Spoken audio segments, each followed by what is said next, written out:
This is an elapsed time word problem. We're going to look at how to solve this problem two different ways, using the T-chart method and the mountains and hills method. James began his homework at 4 p.m. He worked for 30 minutes. Then he played outside for 1 hour and 15 minutes. He came back in and spent 25 more minutes on homework. When did he finish his homework? Let's read that again and use our cubes.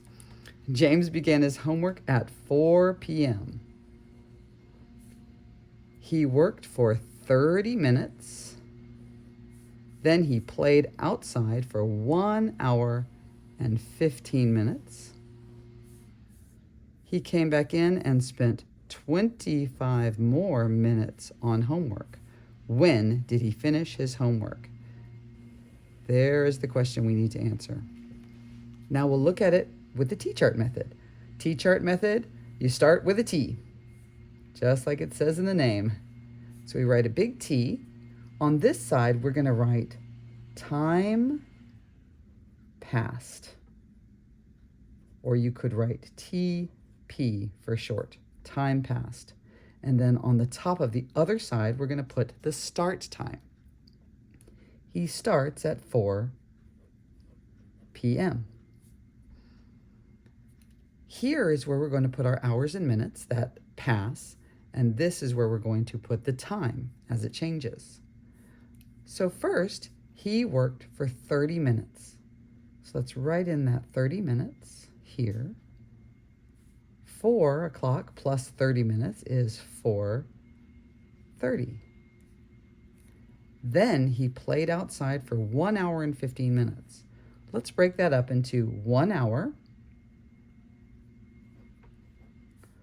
4:30 plus 1 hour is 5:30. And then let's add on that 15 minutes. It's easy to break hours up into groups of 15 because there are 4 groups of 15 in 60. 4 times 15 equals 60. So 1/4 or 1/4 of an hour is 15 minutes. So 5:30 plus another 15 minutes gets us to 5:45. So that is our 1 hour and 15 minutes. And then he came back in and spent 25 more minutes on homework. Well, I was saying it's easy to add groups of 15 when we're working with time. So I'm going to break that 25 into 15 minutes. I'm going to take 15 minutes out of it. And then after that, we'll only have 10 minutes left. So we've got 15 and 10, which will give us our 25. So 5:45 plus 15 brings us to 6 o'clock. And then 6 o'clock plus 10 more minutes gets us to 6:10 p.m. So let's make sure we didn't miss anything. James began his homework at 4 p.m. We've got 4 p.m. as our start time. He worked for 30 minutes. We've added 30 minutes. Then he played outside for 1 hour and 15 minutes. 1 hour and 15 minutes. He came back in and spent 25 more minutes on homework. 15 plus 10 is 25. So that gets us to our 6:10 finish time. And now we will write that in a full sentence, restating the question. James finished his homework at 6:10 p.m. Great. Now let's look at this using the mountains and hills method.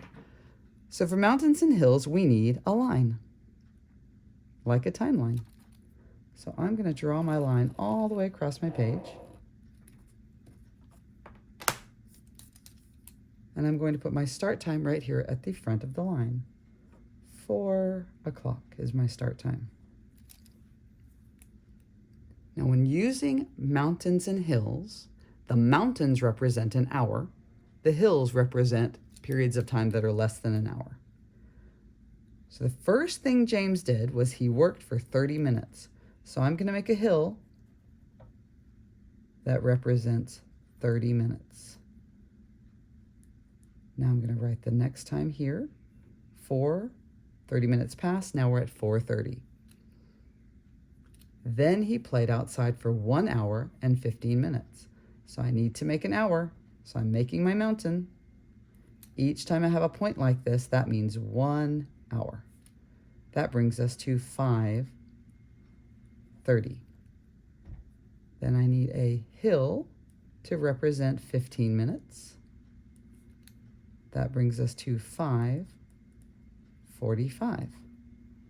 So that's our whole 1 hour and 15 minutes. He came back in and spent 25 more minutes on homework.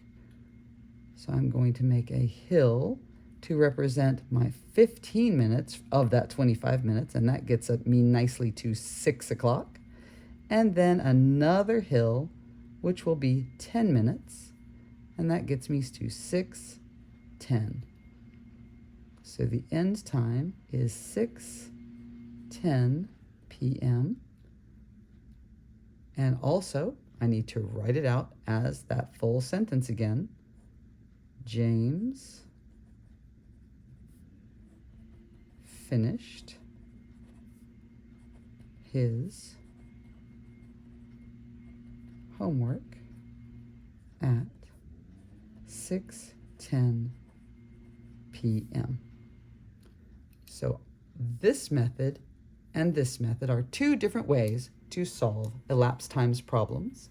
This is the T-chart method, and this is the mountain and hills method.